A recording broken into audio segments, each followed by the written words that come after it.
Okay, so now we're gonna do a Foley cath on the female. So I would put her in a comfortable position, um, and then I would, of course, do pericare before I started doing the cath. So first I would check my catheter and make sure that it's all intact and that the date's good on it and all that. I'm gonna put it between her legs.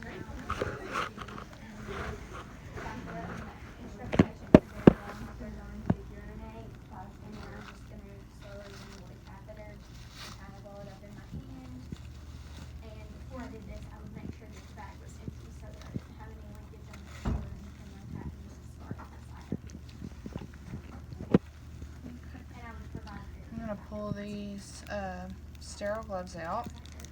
I'm going to pull this stripe out and throw it to the side because I'm not going to be using it. I'm going to pick up this stripe. Just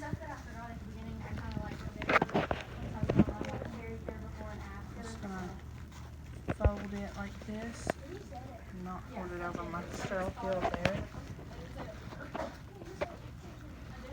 I'm going to slide this under my patient's butt. If they could lift themselves up, then I would have them do that, but if not, then you just tuck it as good as you could. Okay, I'm going to take this drape and toss it too because I'm not going to be using it. Now I'm going to put my sterile gloves on.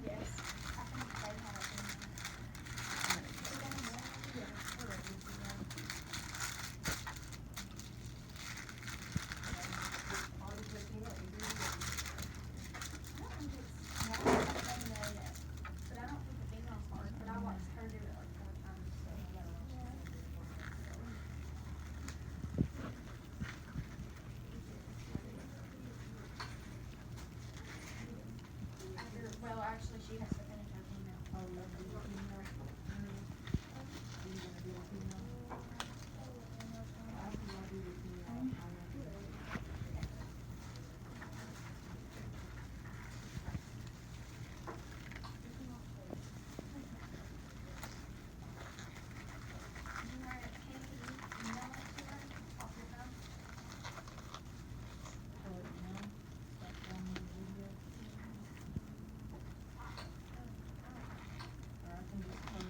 Alright, so now I've got my sterile gloves on, so I've got to stay in my sterile field. I'm going to move this down here. I'm going to go ahead and connect my 10 ml syringe to the catheter. Just set it in there. Don't need that, so I'll throw it away. We've got our cleaning stuff. So for the mannequin, I'm just going to pretend to use the hydrogen peroxide. There's also iodine in here.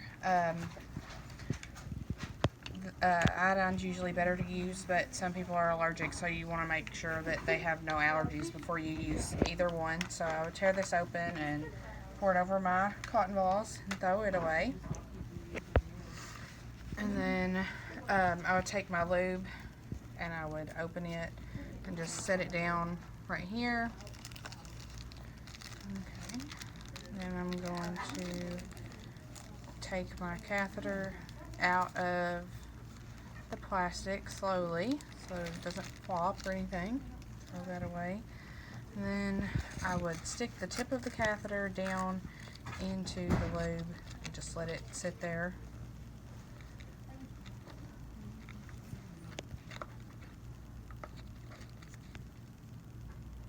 Okay, so now I'm going to clean. I'm going to spread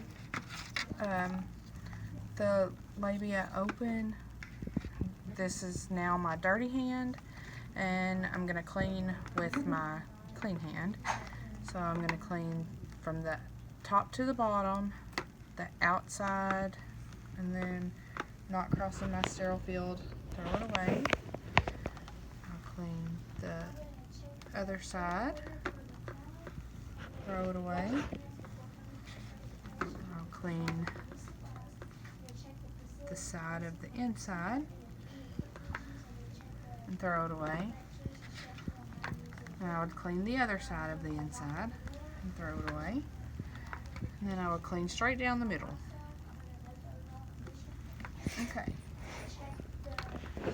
So now I can only work with this hand because this hand is dirty. So I'm going to pull my catheter out of the loop.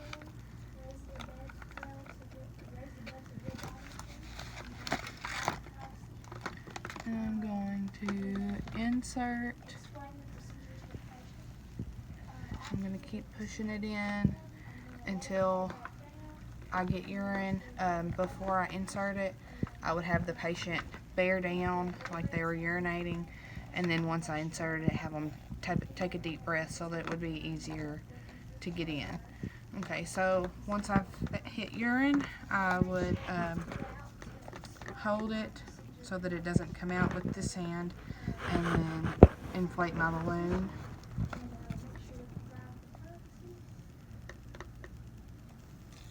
With this hand.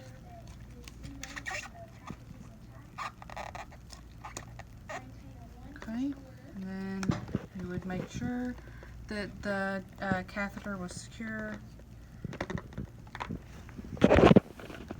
and then you would do you would strap it to their legs so that it's secured by something else, and that it doesn't pull out or pull on them, because that can be painful. Then you're going to want to hang the bag, and you will hang it to the bed frame, not the side rail or anything like that, so that and you want to make sure to always keep the bag below the patient's bladder.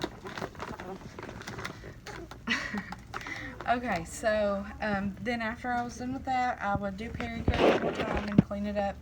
I would make sure to clean it at least every 8 hours and empty the bag whenever it was halfway full. And then I would clean all of my sterile drapes and stuff up.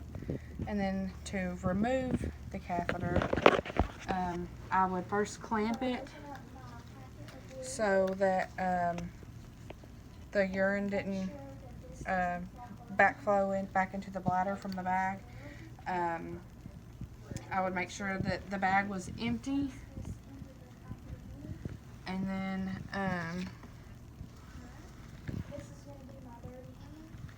I would attach my syringe, and I'm going to try to make sure that I get the same amount of saline out as I put in, and that should be documented. Okay, so there's that. And I'm going to pull this out. I'm going to tell the patient to bear down and that they're going to feel some pressure. Okay, and I'm going to wrap the catheter up in my gloves.